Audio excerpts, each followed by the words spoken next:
Good morning or afternoon, everyone. Thank you for joining us. Amidst the challenging macroeconomic global environment, recovery efforts after the COVID-19 pandemic, significant fiscal constraints, and high levels of debt, Latin America and the Caribbean must respond to the climate crisis, an effort that will amount to between 7 and 19% of the region's annual GDP. While public spending alone will not be enough to finance climate goals, reduced investor appetite for risk, depreciated currencies, and higher interest rates have also slowed down and made more expensive capital flows to emerging markets, even more so in Latin America, plagued with currency risks, underdeveloped local financial systems, political instability, and rent-extracting fiscal dependency. In this context, the Energy Transition and Climate Program at the Inter-American Dialogue and Deloitte Consulting are pleased to host 4 experts to discuss innovative tools to close the climate finance gap and prepare for a climate-resilient future. In what follows, the panel will explore finance solutions to trigger public-private partnerships, technical assistance, climate debt relief schemes, and reform lending practices from international financial institutions. Panelists will also discuss ways in which governments can take advantage of the innovative financing tools by creating enabling environments and building technical and administrative capacities to execute plans in the most vulnerable communities. I'm Daniela Stevens, the program director, and it is my pleasure to introduce the panelists. Joining us, we have Sandra Guzman Luna, founder of the Climate Finance Group for Latin America and the Caribbean, Jacqueline Musitwa, Senior Climate Finance Advisor at the U.S. Agency for International Development, Justin Ram, CEO of Justin Ram Advisory Associates, former Director of the Economics Department at the Caribbean Development Bank, Lisa Viciti, Energy and Climate Specialist at Deloitte Consulting, non-resident Senior Fellow at the Inter-American Dialogue, and founder and former Director of the Energy Program at the Dialogue. Welcome all. Thank you for joining us. I'm looking forward to the conversation. But before that, I'd like to encourage our audience to send their questions using the Q&A function in Zoom. Or if you're watching the YouTube live stream, you can send your questions to meetings@thedialogue.org. Let me start with a question for Lisa. Lisa, one of the most important challenges to scale up climate finance in Latin America and the Caribbean is that investors perceive that climate projects in developing countries are too risky. So the cost of capital in the region is higher compared to developed nations and even other emerging markets. How do we get around this challenge? Thank you, Daniela. Thank you for the question and also for the opportunity to co-host this event with you in the dialogue on such an important topic. I'm really glad that we're also joined by such great speakers to talk about this today. So I think when we think about risk in terms of climate projects, I think we can think of sort of 2 different ways of dividing them up.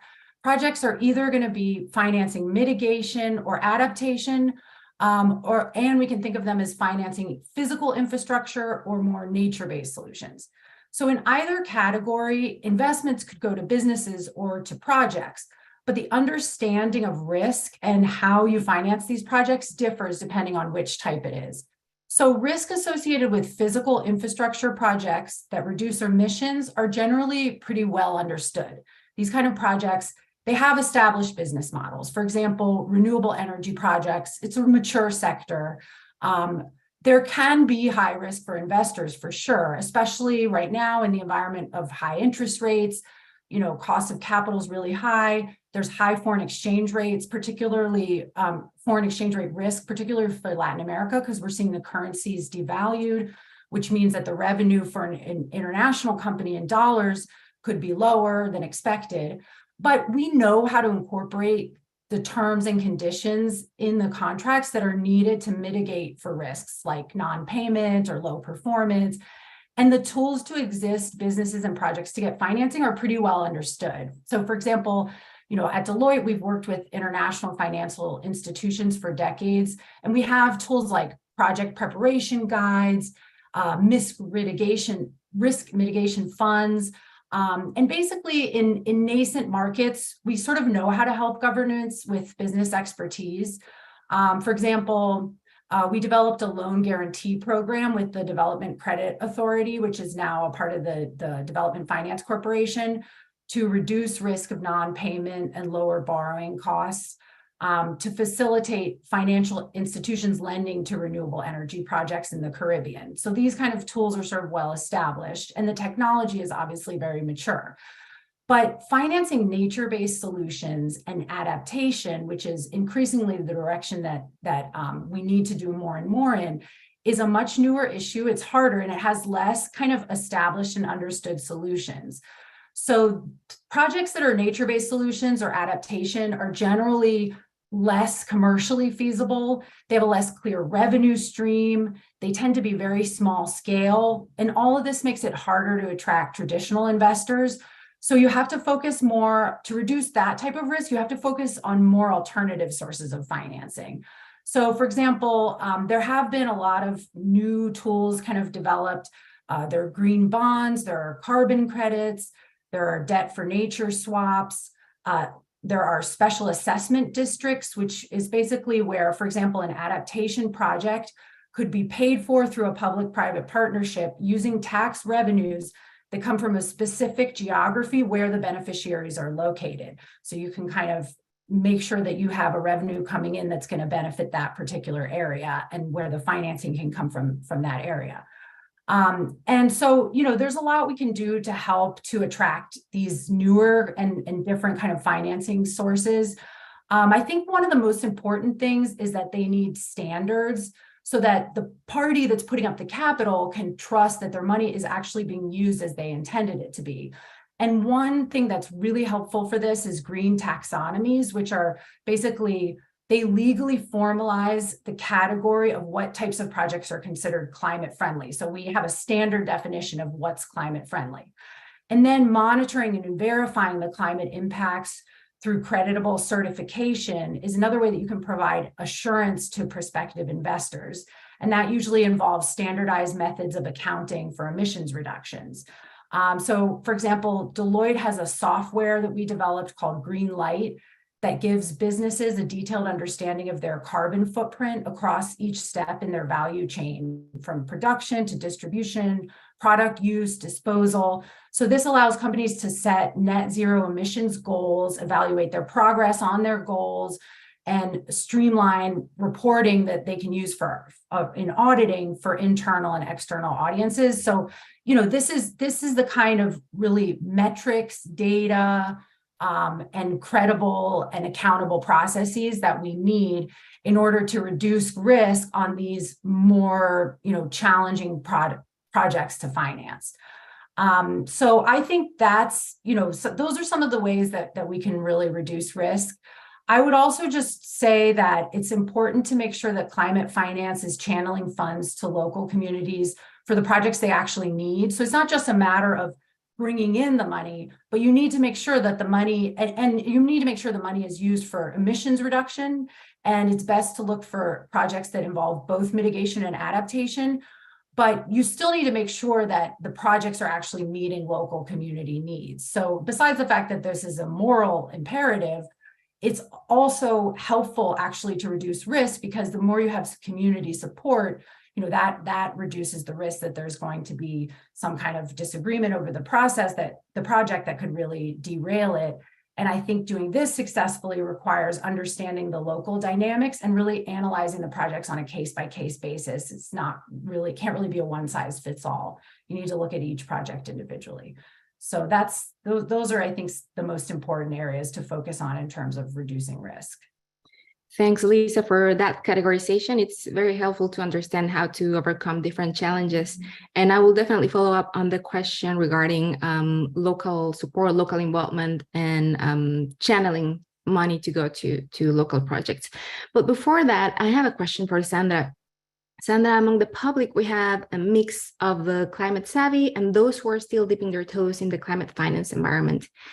Can you, Elise already hinted at it, but can you share why there are more resources in general directed to climate mitigation than to climate adaptation, and some feasible avenues to increase adaptation finance, both domestically and internationally? Thank you so much, Daniela, and thanks a lot, colleagues, for the kind invitation to be part of this conversation. I'm very happy to be here.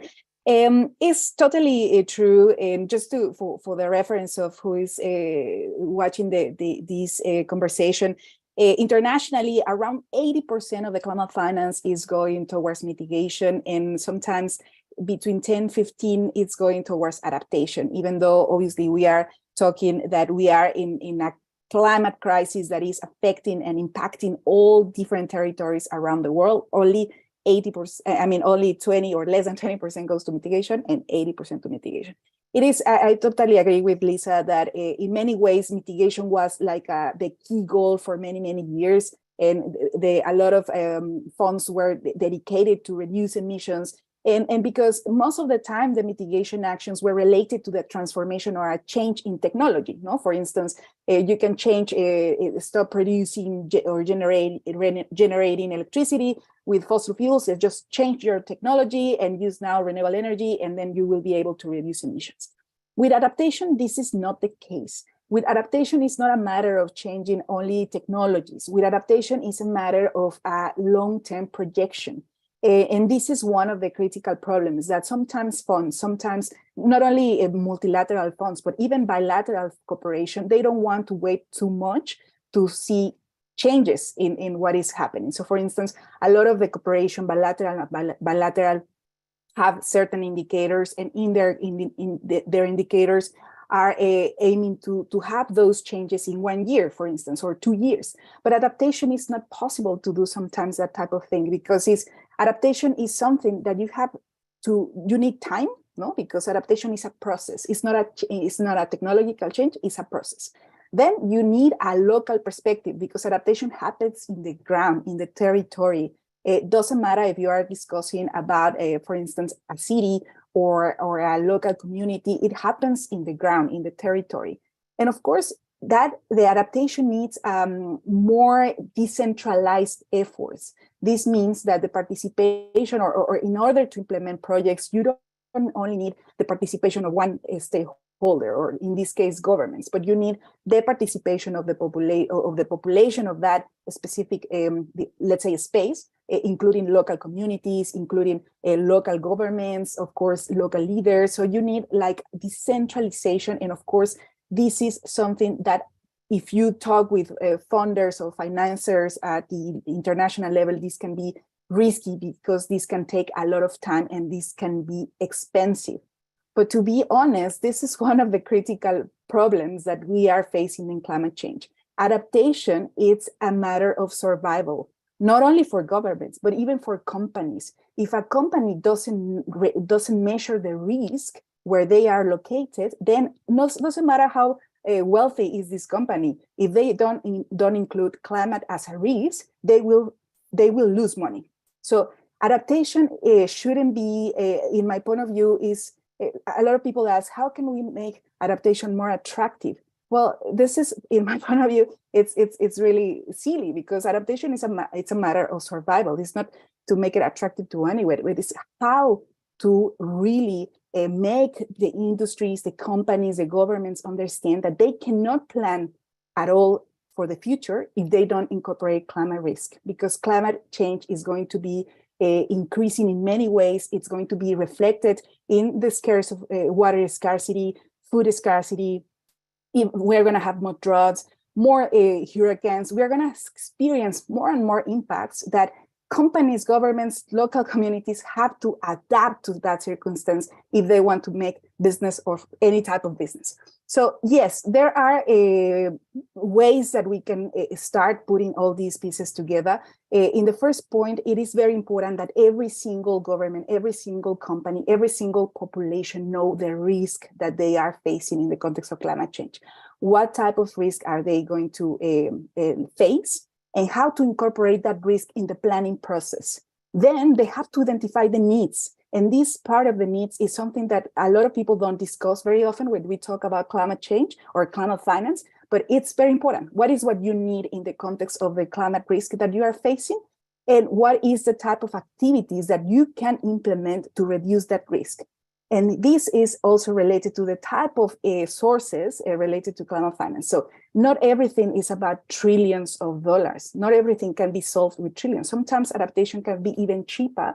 I'm not saying that it doesn't require a lot of money, but sometimes can be because it's more at the local level. But the critical issue is how to disseminate all the money, how to decentralize this allocation of resources, and how these financial mechanisms, for instance, the national development banks, can serve to bring this money to the ground and ensure that the local population are accessing to these resources in a way that is not only just and fair, but also is transformational, because adaptation needs time to, the population needs time to recover, and of course to plan ahead, because now we are not thinking in something it is also preventive, but also I would like to add another layer of the problem: loss and damage. A lot of populations are already suffering the struggles of climate change. How we are going to pay for those impacts that already happened? And this is precisely some of the conversations that we are having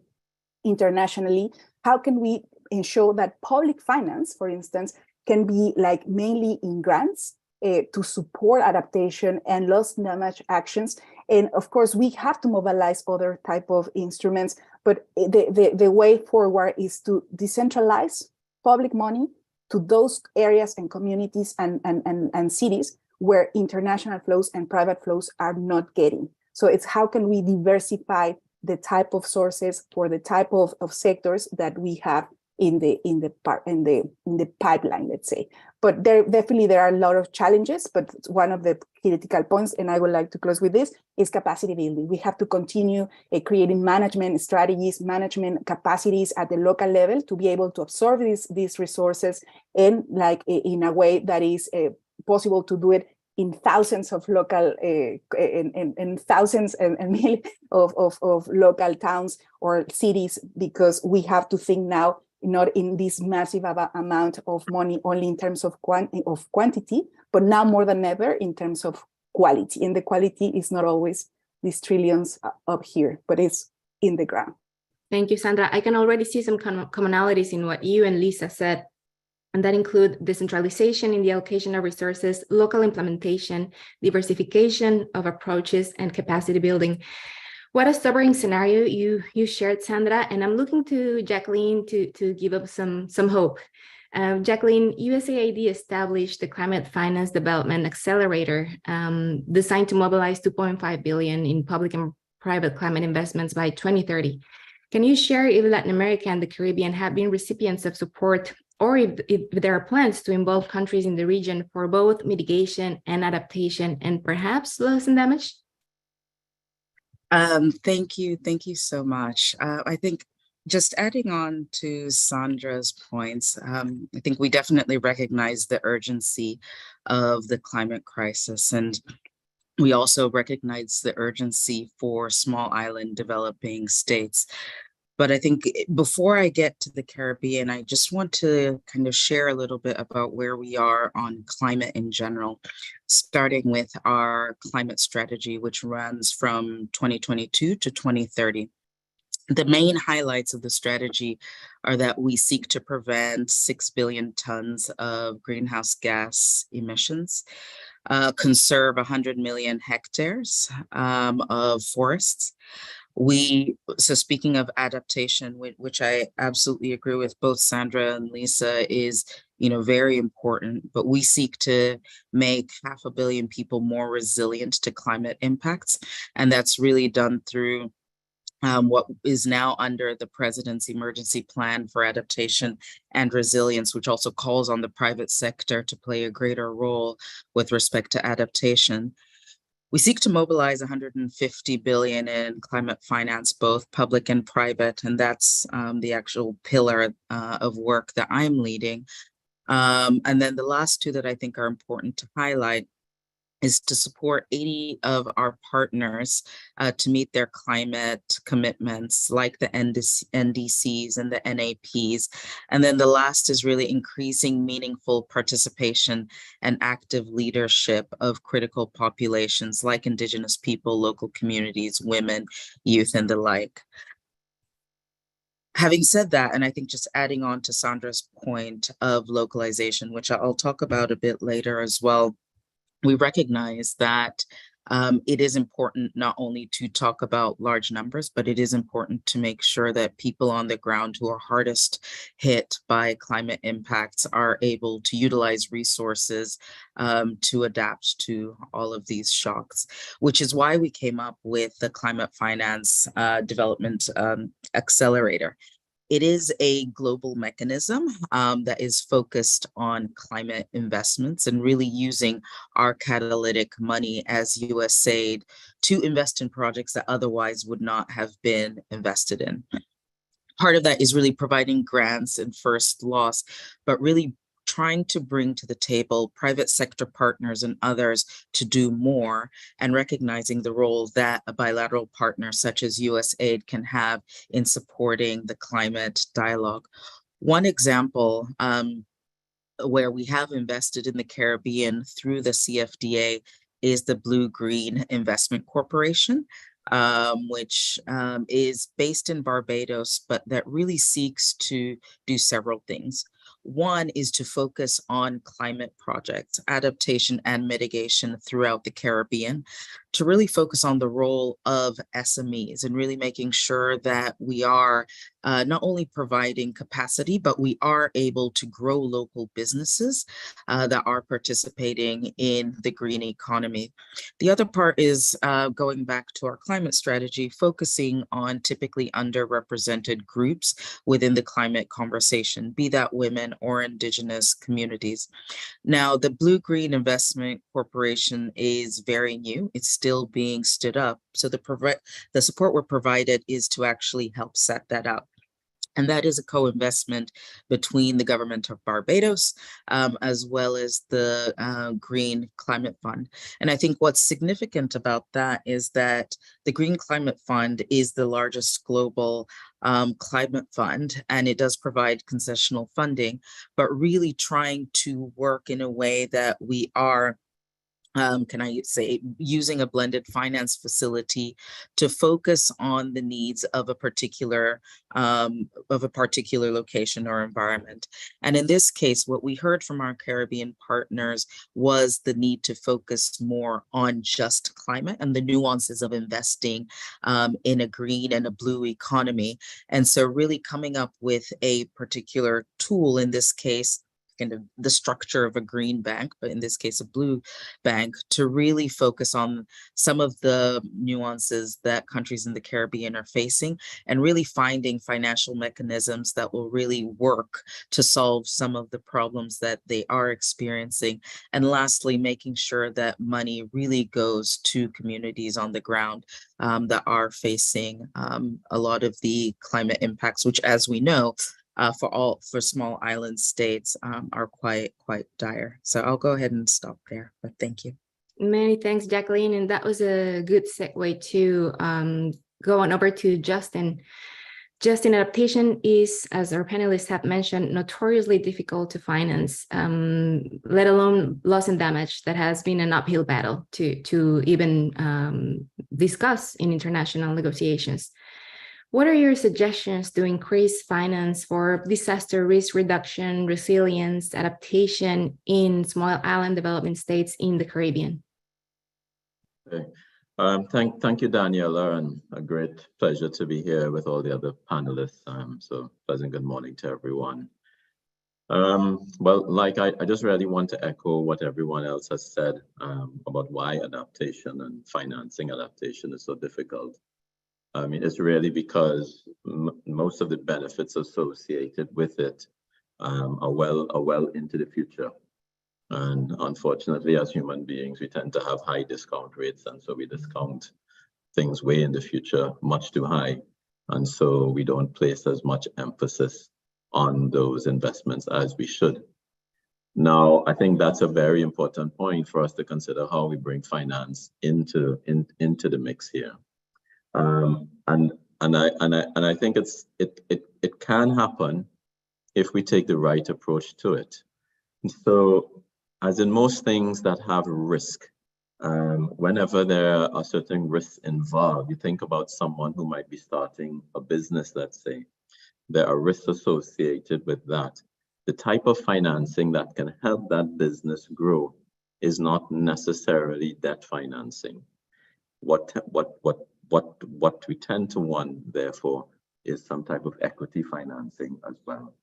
And so in a situation like this, whereby we have benefits that are likely to occur well into the future, and so future generations are likely to benefit from them, as well as whereby the benefits can also be uncertain, the type of finance and the type of investor we need really has to change. And this is why I think, back, I think it was in 2020, I had written a paper on something that I termed called the resilience investment security with equity.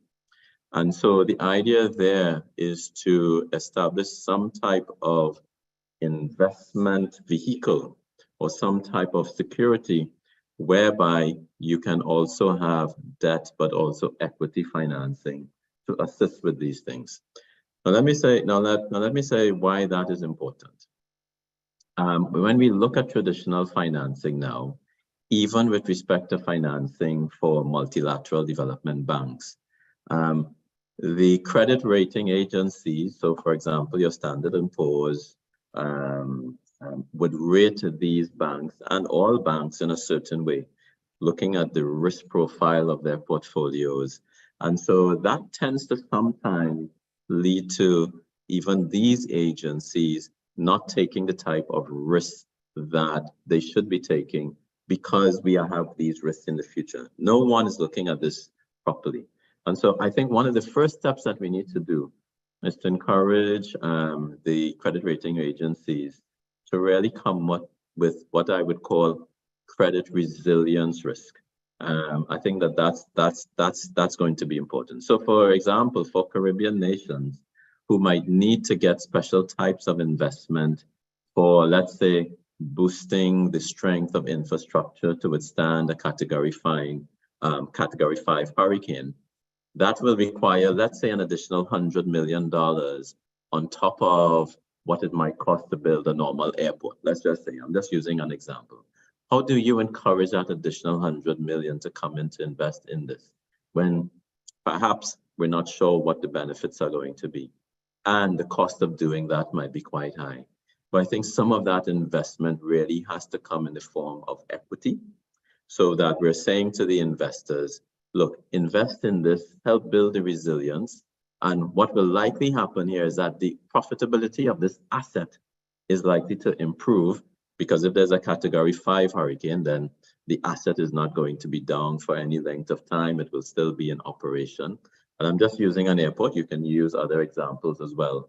And so the idea here is to have a sort of a risk mitigation now, risk mitigation via the use of equity investment, as it were, to help reduce this vulnerability that Caribbean states have. So the idea here is just to really start thinking differently about what type of financing we need. Debt financing, yes, that plays a role, but I think right now we need to encourage much more equity investment. And that means that credit rating agencies have to start looking at this differently. The way how we look at development, we have to look at it differently. We have to start looking at it in terms of how do we bring down our discount rates. And I think that equity investment would actually be the best form of investment and financing that can get us over this hurdle of the challenge that we have of getting the right quantum of resources to help us build resilience at this time. I have a few other things that I can discuss on this, but I think I'll just leave that there with my first opening statements and remarks. Thank you, Justin. And thank you for that differentiation between equity financing and debt financing. Both have pros and cons, but in countries with such high debt levels like Latin America and the Caribbean, the benefits of equity financing are very clear. We already have a few fantastic questions from the audience, and I'll try to get to most of them. But before that, I'd like to go back to Lisa. Lisa, Latin American governments have policies and plans to scale up finance, but fall short on execution, another commonality that you all been sharing. How can the international community help them reach their goals? Are there any existing financial tools not being used to the full extent? Green bonds, blue bonds, carbon credits? What do you think? Yeah, I mean, I think definitely many Latin American countries have designed climate finance tools, but as you say, often they're not widely used. And I think for donors, it's important to build on the tools and the plans that the governments in the region are already establishing. And I would say there are tools that can be used and expanded both for individual financial institutions and at a countrywide level to try to accelerate climate finance. So donor projects can help banks understand at an individual sort of bank level, they can help them to understand the climate risks that their portfolios face and the opportunities for climate finance. So, the banks face both kind of a downside and a potential upside, right? So some individual banks in Latin America have already developed their own climate risk methodologies and their own carbon counting activities. And both of these are really important. So for example, in Colombia, Bancolombia created a policy to quantify its scope 1, 2, and 3 greenhouse gas emissions. And for its scope 3, which are its indirect emissions, a policy for quantifying the financed emissions and analyzing the investment portfolio exposure against different climate scenarios. So that way it's able to actually measure the impact of its lending. But other banks in Colombia, especially the small and mid-sized banks, they don't have the technical capacity today to incorporate climate risk or carbon accounting activities into their processes. And Bancolombia is also one of only a few commercial banks that have issued a green bond. In this case, Bancolombia issued a green bond with the IFC as the sole investor to help unlock investment for private sector projects that support renewable energy and energy efficiency. So that's more, I would say, on the opportunity side. There's the risk that they're financing. The banks need to be aware of the climate impact of their financing, and that really requires accounting. But they can also leverage tools to increase the amount of financing that they're giving to projects like renewable energy or energy efficiency. And that's where they can really leverage the opportunities. And I think because there are some real success stories, but these kind of things they're not being done like at a wide enough level across all banks. You can do things like leverage industry groups. So in Colombia, you have the ASO Bancaria, and then you can sort of use those groups to share experiences and practices for other banks. Another really key area, and it's a little bit tied to what I was talking about earlier, is international standards that can provide a framework for banks to better understand and disclose the emissions that are being indirectly financed by their lending. I talked about the green taxonomy, which is really important. In the EU, which is kind of the standard, the gold standard for green taxonomy, and was really a leader in developing it. And this was only fairly recently, a few years ago. But the EU green taxonomy is part of an ecosystem of standards and disclosure requirements that enhances transparency and facilitates broader adoption. So in the EU, financial institutions are going to be required to disclose the percentage of their portfolio that are aligned to the taxonomy. So again, if we go back to the case of Colombia, Colombia was designed the first green taxonomy in Latin America, but it can build on the disclosure and regulatory environment, the broader ecosystem that I was talking about, to make sure that the taxonomy is actually being used as widely as possible. And I think, so, more broadly, donor projects also need to build broad capacity, not just working directly with the banks, but also working with businesses, national and subnational governments, NGOs. There's an entire ecosystem of stakeholders that need the capacity.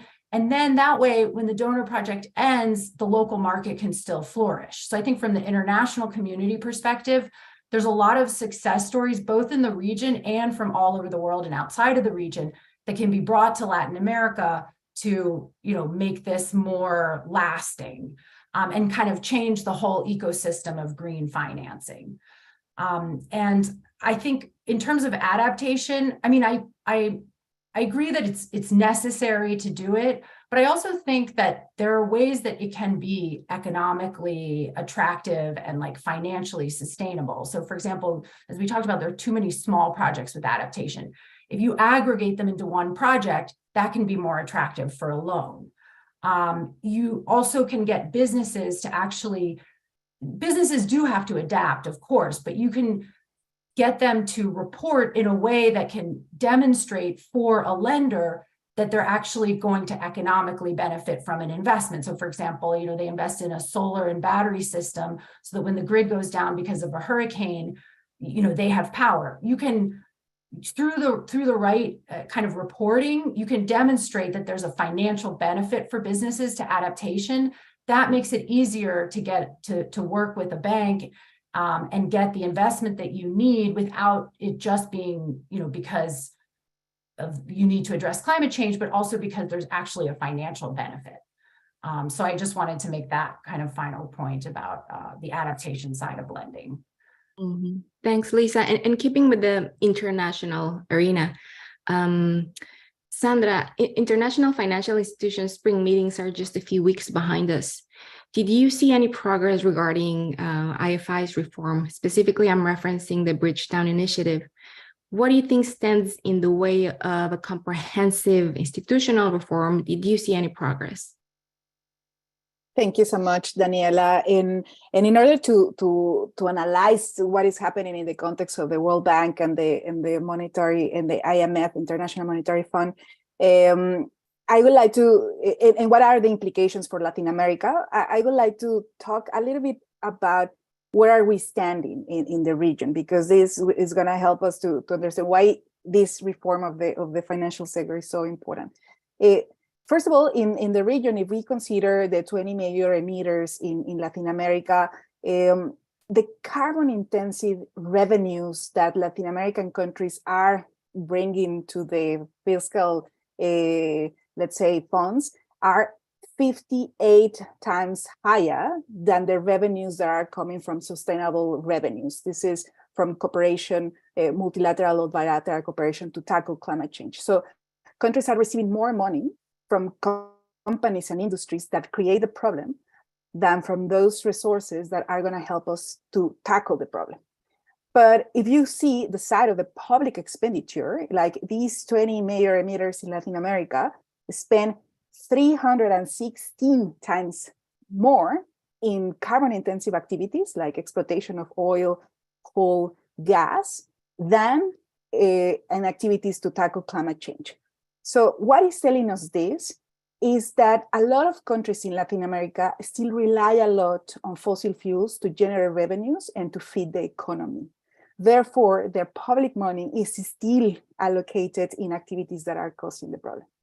If we kind of break down what this means, for instance, Latin America is suffering because it's not one of the main destinations of climate finance funds around the world.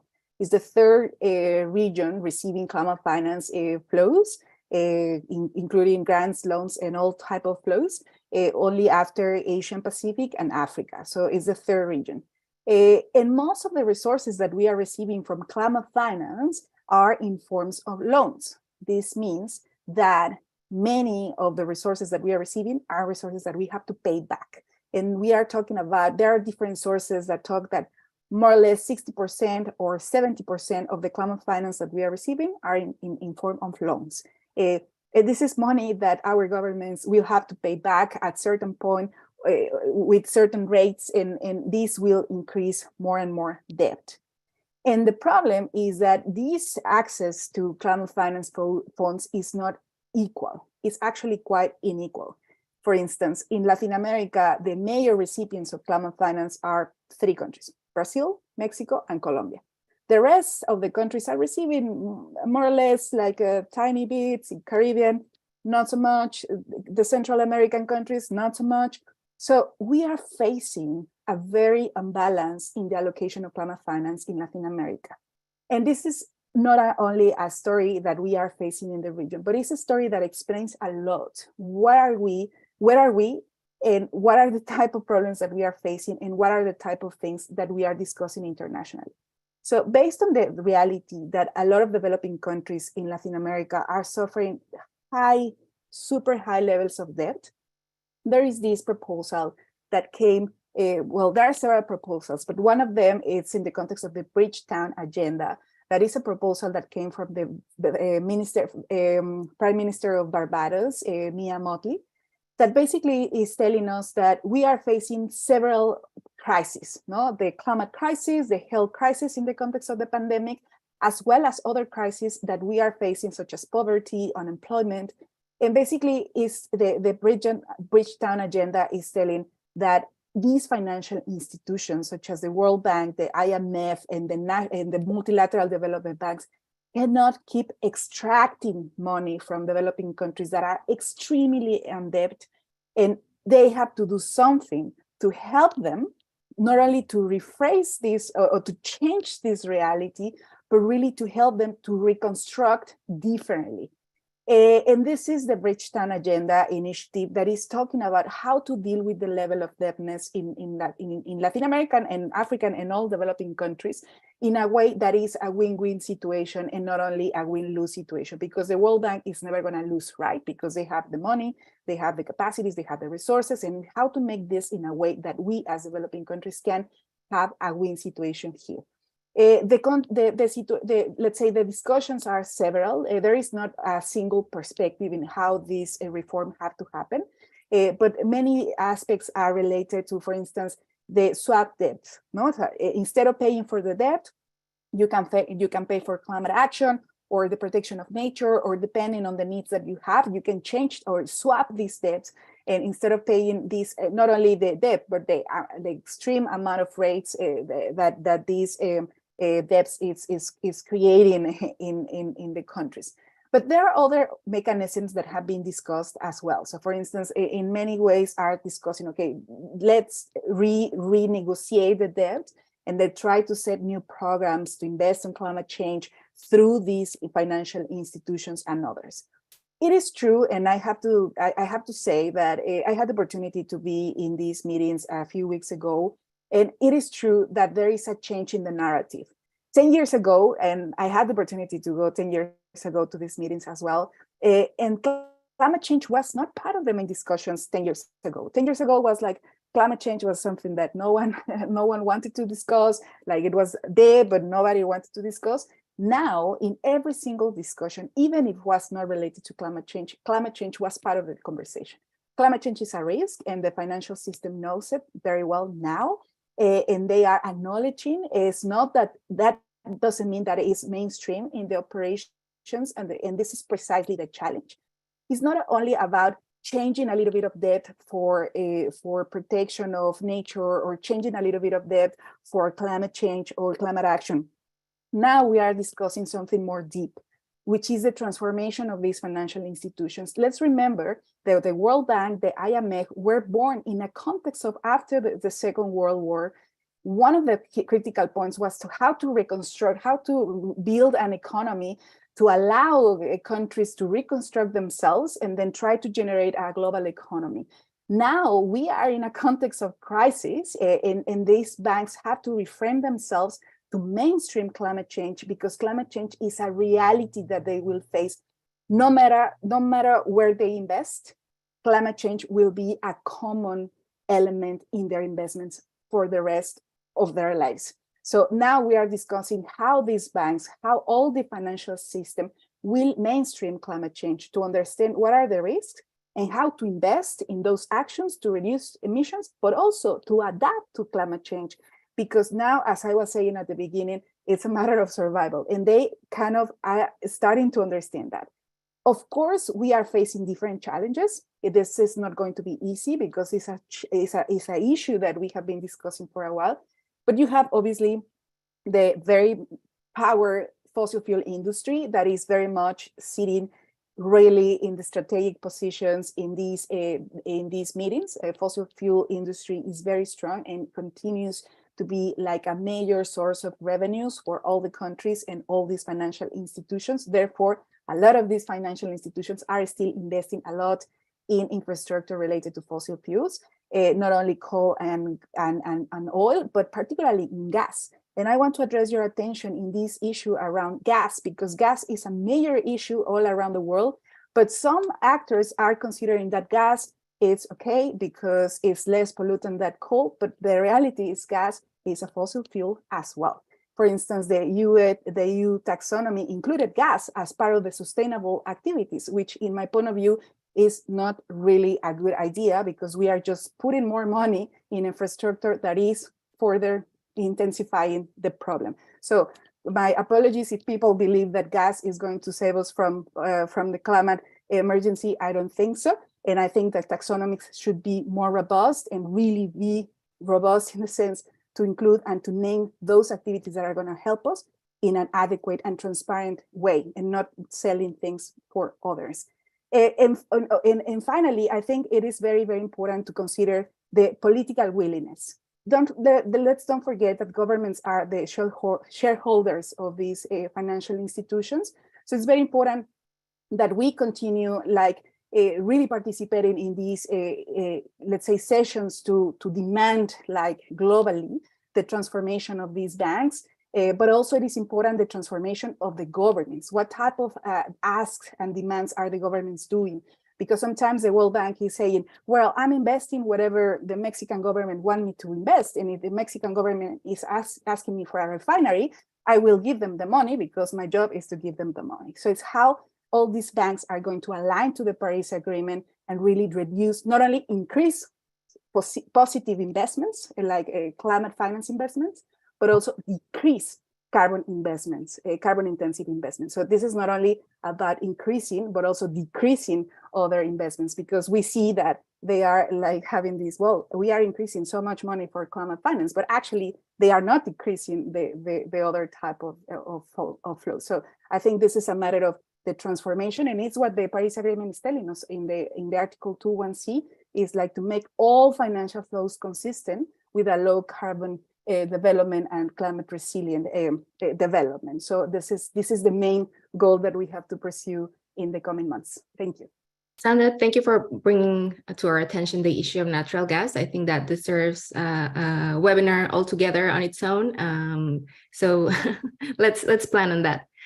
Justin, considering your experience as the former director of the economics department at the Caribbean Development Bank, do you think development banks should be willing to take more risks? And if so, I'd like to ask you the same question that I asked of Sandra. What stands in the way of comprehensive reform in the international financial architecture? How can development banks increase their ability to address the climate crisis and mainstream climate change into their operations?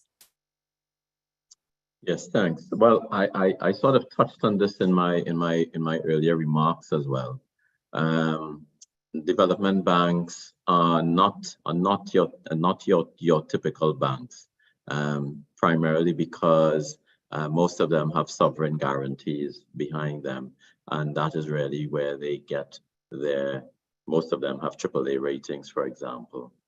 But again, I have to say that one of the issues we have here is the underlying challenge around how these development banks are rated by credit rating agencies. So, for example, when I was at the Caribbean Development Bank, we would always have to go to the rating agency, let's say on an annual basis to get our ratings. And the type of risk metrics that they were using to rate the bank as a development bank, I always thought was inappropriate for development. So they were using metrics that really should only be associated with commercial banks, let's say, and looking at portfolios and looking at the risk concentration of these. For me, I didn't think that this was applicable for development finance, because ultimately, I used to always get into arguments with my colleagues, because I said, my job here at the development bank is to make this bank obsolete. It is not to maintain this bank forever. We are a development bank, and eventually you probably want to convert this bank into some type of investment bank. But for me to say that I've just celebrated 50 years anniversary of being a development bank, and I'm hoping to celebrate 100 years anniversary, I think would be a huge, huge failure of development banking. And so one of the issues that I noticed around this was really around the credit rating. And that meant that many of these development banks are quite risk averse to the type of investments that we need to help us with our development now. So that, for example, it was obvious that when we looked at a certain project, that if we were to put some additional resources to help build resilience, that could have significant, not only economic benefits, but I think it's also important for us to know that there are social benefits associated with these things. And so that money needs to go into there as well. So I think as well, we need to look at this differently. We need to change the way that many of these development banks are rated with respect to their credit ratings, because that then brings a whole level of averseness to risk, which means that these banks do not finance the type of development that we currently need, which is development that requires some amount of risk taking, and that I think isn't happening. And again, so I come back to this point around why I think we also need equity investment, because that's really what is required here. Because if these development banks can also help de-risk some of these projects by taking some type of equity risk in it, by saying that we will come in and invest, and knowing that these projects are likely to be much more profitable, we will share in the upside of this. But also if there are some downsides, we also share in those downsides, but it is not debt, whereby we're saying to these governments that you have to repay this debt no matter what. So I think it's really all about equity investment. And Daniel, just let me say one point here. I think now with the current financial crisis that we're seeing, and I know some of you are in the US, we are seeing banks collapsing. A lot of that, I think, provides us with a huge opportunity to take away the excess liquidity that even commercial banks have, and say to them that we will insure deposits up to a certain amount, but any amounts above that should really go into investment funds for development purposes.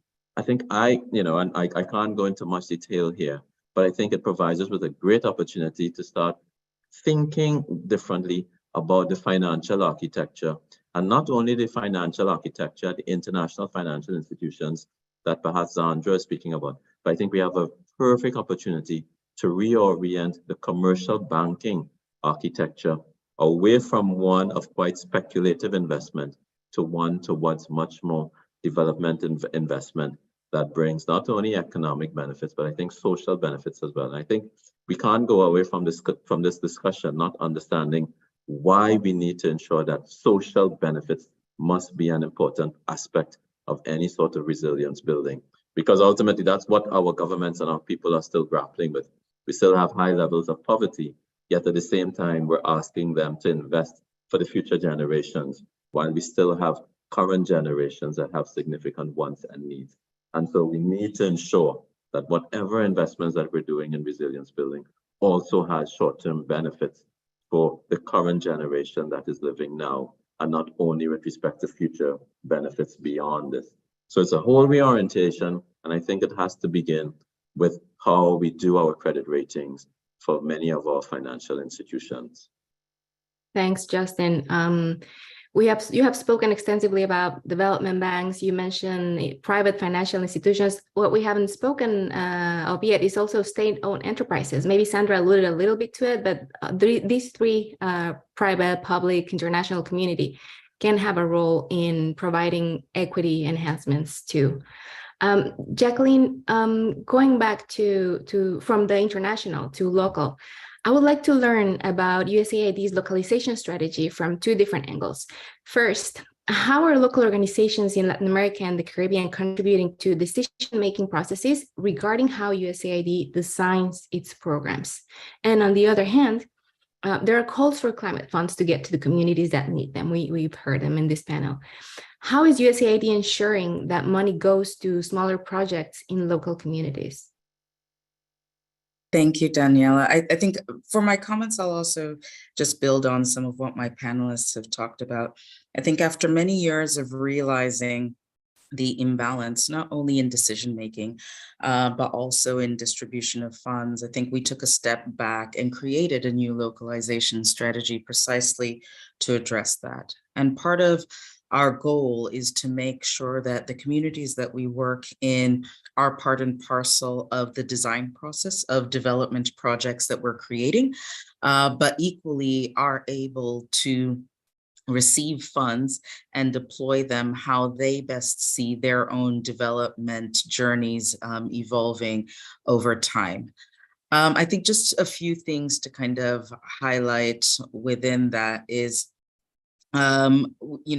Colombia was spoken about at length by Lisa, and one area that I think has been interesting there has been what we call the Sustainable Banking Alliance, where we've provided support not only to government with respect to the broad legal framework and helping the government think through what the next stage of greening looks like, but we've equally worked with local banks in Colombia to help them through their own greening process and making sure that they come up with products and services that are helping them at the next level of, can I say, the green economy. And part of that is also working with local communities to also help them understand what they might have access to through these financial institutions, but also how best that they can invest in different projects. I think another example is kind of our support broadly within the Amazon. You might recall a few weeks ago at the Major Economies Forum on Energy and Climate, President Biden announced that he's requesting $500 million for the Amazon Fund and related activities for deforestation and to fight climate change. The intention of that money is to really make sure that we work closely with the Brazilian government, but equally with municipalities to make sure that that money is utilized for communities in the Amazon that have the indigenous knowledge and are able to really work with us on how they see that creating their own development futures. Now, part of that, I think we've already talked about the issue of capacity. So we are also working in different ways to build local capacity to make sure that these local institutions can absorb the money that we are providing. But ultimately, the goal of our localization strategy is that by 2025, that 25% of USAID money will be distributed to local organizations. And by 2030, that amount will be 50%. And our goal with that is really to hope that we change the development paradigm. We work on aspects of not only sustainable development, but ultimately systems change and making sure that we are able to connect the dots between community needs at the lowest level, going to municipal and national ambitions, but ultimately thinking through aspects of vulnerability and how best to address that, making sure we factor in local knowledge, also making sure that we make sure that there isn't a climate development paradigm and a development paradigm, but making sure climate and development are one and the same thing. I think two other aspects that I think is important to note that we've kind of briefly talked about is really how we see our support being most helpful is one at the national level. So support to legal and regulatory frameworks and making sure that there's broad government capacity to implement and enforce, but equally making sure that we have the financial tools to support communities with that. And so just going on Justin's comments on equity, different aspects of the US government, be it USAID or the DFC, USTDA, are able to provide a number of de-risking tools for investments around the world. And so in the case of the Caribbean and Latin America, I definitely encourage participants on the line to check out USAID in particular and work with USAID. I put the link within chat, but equally the DFC that has, for instance, provided political risk insurance for the Belize debt conversion swap there.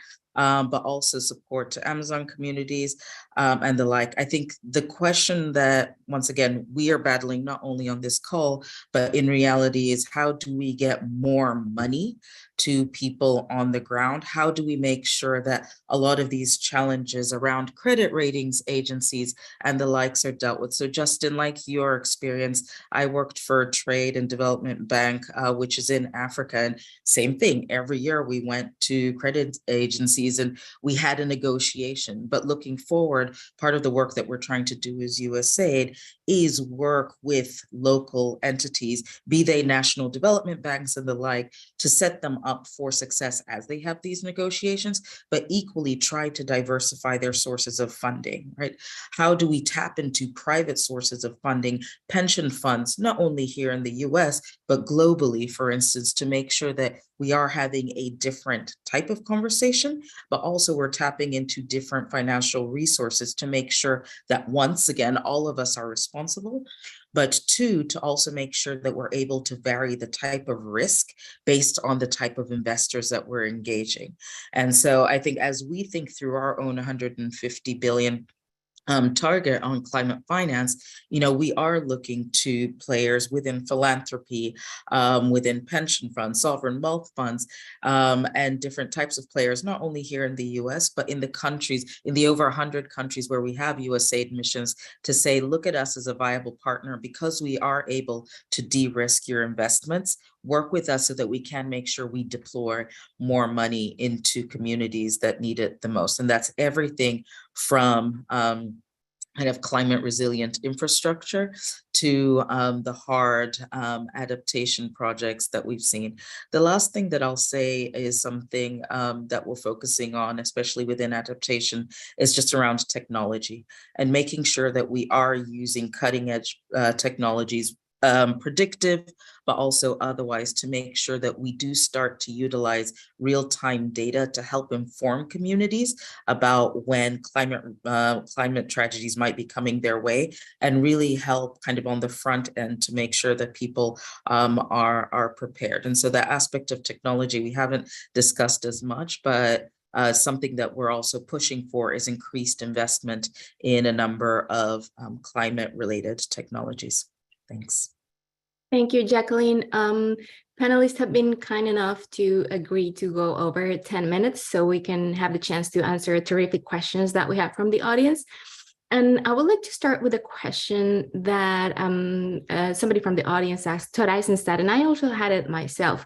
A recent study of the Overseas Development Institute said that a portion of the money measured as destined to climate finance in energy, transport, storage was rebatched, where all that is changing in a portion of the increase in finance is approaches to counting. There has been an increase in the proportion of investment in energy and transport sectors being designated as climate finance, but it is not new money. Do you have any thoughts or suggestions to ensure that money that goes to climate finance is new money, without neglecting, of course, other development goals, but making sure that it is not merely rebatching? And this question from the audience hinted at the same. It seems that part of the problem that we have is that we have not even effectively been able to measure climate finance. Is there a great disagreement in basic accounting? We may be on the cusp of big changes in accountability, but how can we help usher in this change quickly? What technologies and accounting systems do speakers see happening, and how can we implement accountability for emissions more directly also at the international level? Who would like to answer that question?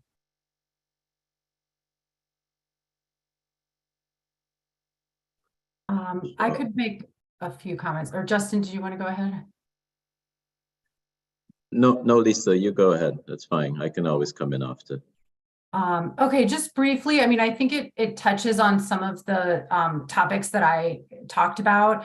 And I think that, I mean, if when we make estimates about how much money is going to be needed for climate change, how much investment is going to be needed, it's a huge number. But we should actually be reassured by the fact that some of those investments would have been needed anyway in, gray infrastructure. So some of the money can just be diverted and make it green. So that I think that's in a way a good thing, that money that in infrastructure that would have been invested anyway is now going to be green infrastructure. So I wouldn't necessarily be concerned about that. I think in terms of the accounting, I talked about this software that Deloitte developed called Green Light. And this is based on a data set of over 150,000 emissions factors, benchmarks, and abatement metrics.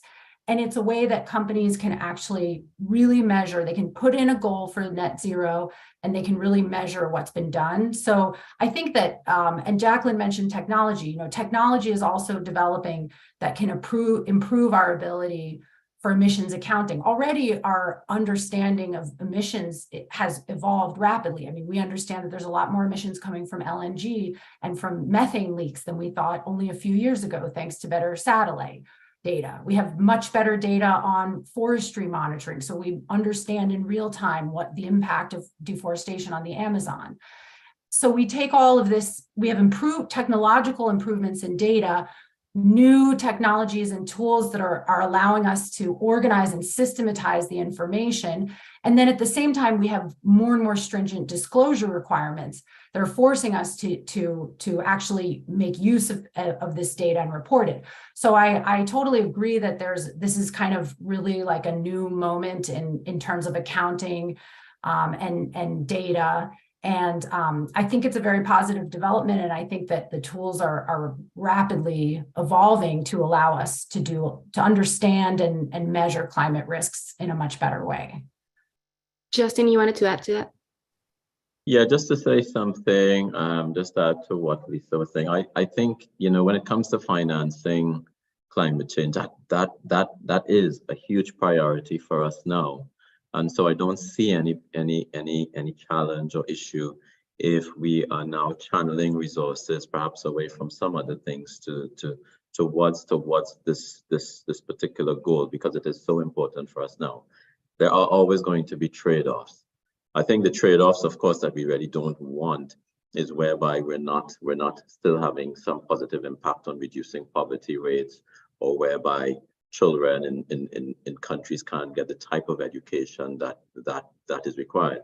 And so one thing I want to say is that when we look at the other type of financing that goes into other development priorities, how we think about those development priorities should also have a climate change slant to it.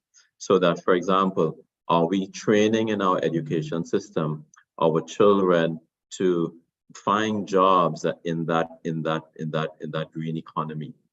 I think that these are important things. Or are we still sticking to training within the curriculum that we had for the last 50 years? I think that also has to be the change that we need to see with respect to getting more finance into climate. Because ultimately, if we're training people to operate in, let's say, in a green economy, or within greater use of new technologies, eventually the economy, the framework will change towards what we want, and monies will then start to go there. So I just think that there needs to be a total reorientation of what our priorities are. But I think that also needs to change in how we think about our social interventions as well. That should also have a climate change component to it. Mm-hmm. Thank you, Justin.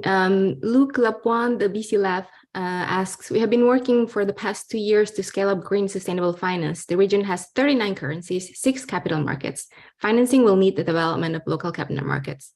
Since the problem has just described by Lisa, there is no way we can close the gap unless we add technology solutions and collaborate on a common financing platform. Where do you see synergies with your work and our work from Colombia? I think this may be addressed initially by Lisa, since the question's addressed to her. Yeah, I mean, I think I talked a little bit about this after the question was asked, but I do think that the point about local capital markets is really important. I mean, we've talked a lot about how, the international financial institutions and how you get, how you need more international capital, both donor funds and private funds going toward climate change mitigation and adaptation, but we also need to better leverage domestic funds. And actually, Colombia is one of the countries with the most developed capital market in the region, you know, along with some others like Mexico and Brazil. And Colombia, I talked about the corporate green bond, but Colombia itself actually issued its first sovereign green bond recently. But most of the investors were international, even though I do think domestic banks have a lot more capacity to lend. There's some, you know, large and significant local domestic banks in Colombia. So I think that there does need to be more emphasis as well, not just on international funds, but also on using domestic funds better and targeted more towards climate finance. And I think all the solutions that we've talked about earlier are exactly what you need in order to do that. Jacqueline, I know you must leave us. Thank you so much for joining us. Please go ahead. Yes, no, thank you. Thank you for the panel. And unfortunately I do need to step off. But I think just jumping on Lisa's comments is I just want to reiterate the fact that there are bilateral partners such as USAID that are supporting local capital market development, and understand that as the space evolves, there will be the need for ongoing cooperation. And a lot of countries are definitely thinking forward to say, we need to develop our bond markets. This is what it might take. This is how much time it might take. And these are the types of partners we're looking for. And so just to say, you know, there are bilateral partners doing some of that work. I think one thing just to manage expectations is that it does take time. And a lot of times, you know, we are pressed with a lot of very tough challenges, but we also do need to understand that capacity development at a national scale, as well as at a subnational scale, does take time.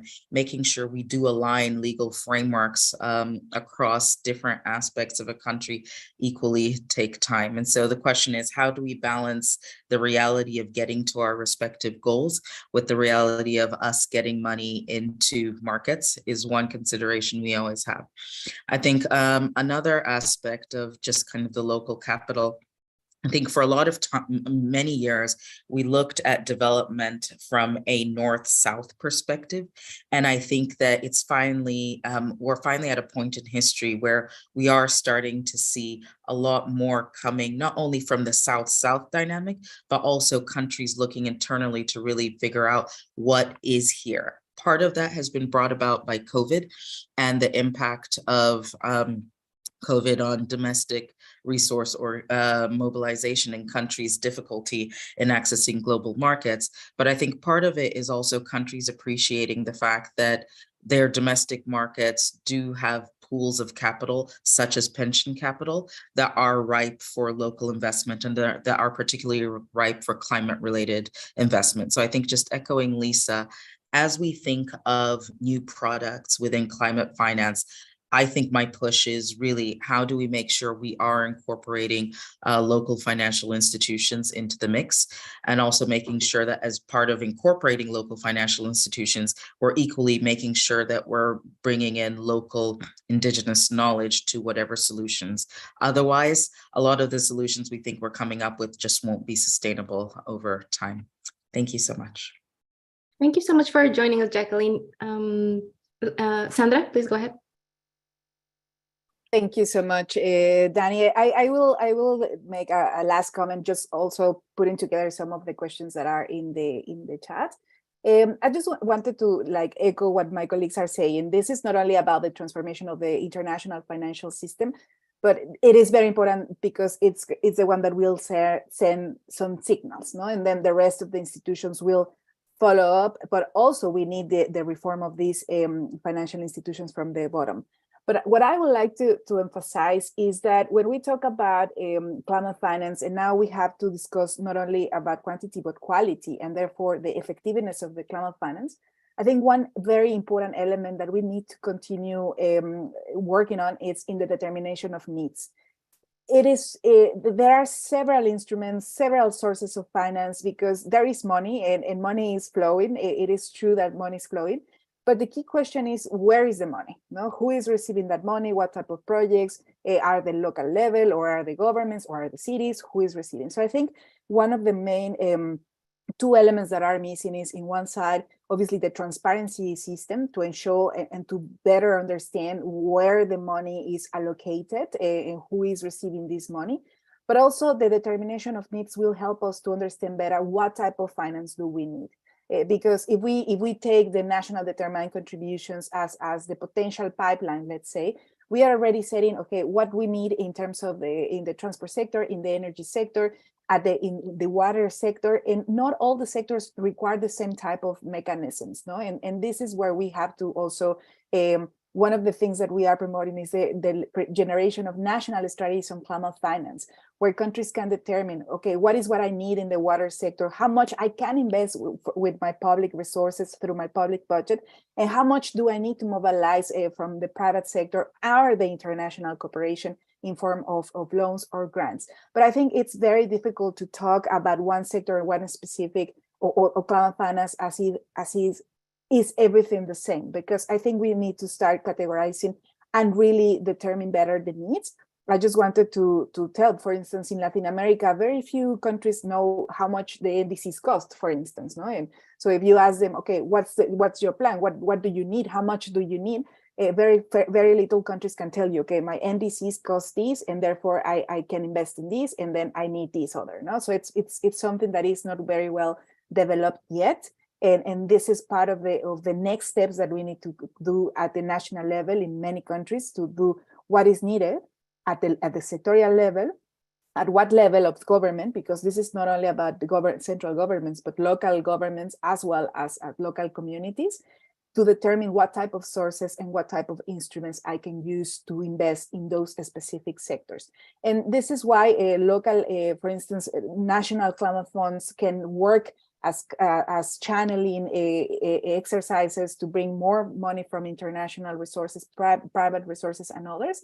But also we need these other strategies in blended finance as well, no? But all that depends a lot on the sector, in the scale of the projects that we want to invest. And I finally would like to emphasize this point about, it's not only about scaling a little bit of climate finance, but actually the transformation of the financial sector. What Justin was saying, it's not only about having a little portfolio of climate action, but it's rather how the institutions are mainstreaming climate change in their operations, as well as protection by biodiversity protection, gender equity, and including all this side of justice, no? Because there is no way that we are going to be able to really transform everything if we don't consider the social side in terms of justice. Climate action should be based on climate justice as well. So this is the huge challenge, is mainstreaming all the climate change in all the operations of all financial institutions, because as I said at the beginning, this is something that we will see for the rest of our lives in this generation. So this is critical. It's not going to be easy, but capacity building, innovation, and of course, more integration and support of all these institutions will be critical in the coming months. Thank you, Daniela. Thank you, Sandra. This is a good comment to end on. I want to respect you all's time. Unfortunately, we run out of time when 20 minutes over. There are still a few great questions from the audience related to electoral cycles, biodiversity bonds, and specific questions for countries that have suffered with macroeconomic instability.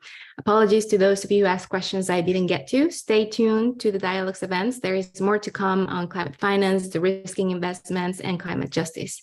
We did cover a lot of ground in this webinar.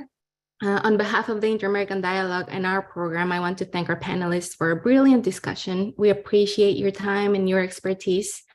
I'd like to thank our co-organizers at Deloitte, Lisa Vicidi and Nathan Epstein. Thanks to all the attendees, especially to all of you who stayed with us over time.